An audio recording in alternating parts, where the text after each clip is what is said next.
তো অবাক হওয়ার কিছু নাই। বিজেপি মানে হুমায়ুন কবির, মানে বিজেপি, সবাই জানে, এটা সবাই জানে। আর হুমায়ুন কবিরকে বিজেপি রক্ষা করছে সেটাও সবাই জানে। হুমায়ুন কবিরকে বিজেপি রক্ষা করছে মুসলমান ভোট কাটার জন্য, সেটাও সবাই জানে। বাবরি মসজিদ আলোচনা হয়, কই লেখা হয়েছে কি এখানে বাবরি মসজিদ প্রতিষ্ঠিত হবে? বলুন, কোথাও লেখা দেখেছেন? কোথাও লেখার ক্ষমতা আছে কি এইটা বাবরি মসজিদের গেট? বলুন। অতএব ধর্মের সুশ্রী দিয়ে রাজনীতি হচ্ছে, ভোট হচ্ছে।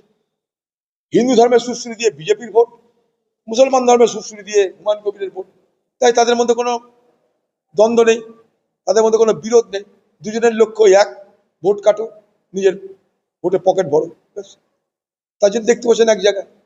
এটাতে আমি অবাক হচ্ছি না, কারণ সবাই জানে, মুর্শিদাবাদের মানুষ জানে, যারা ভোট দিয়েছে তারাও এখন বুঝতে পারছে, যারা ভোট দিয়েছে তারা আগেই জানতো যে এখানকার যে বাবরি মসজিদের নামে যে দল তৈরি হয়েছে তারা প্রকৃতপক্ষে বিজেপির বিটিম মানে বিজেপির স্পন্সর টিম, বিজেপির স্পন্সর টিম। যেমন ওই যে দিল্লিতে 20 জন সাংসদ বিজেপির স্পন্সর সাংসদ হয়ে গেছে, সেরকম এখানেও এটা বিজেপির স্পন্সর পার্টি হয়ে গেছে।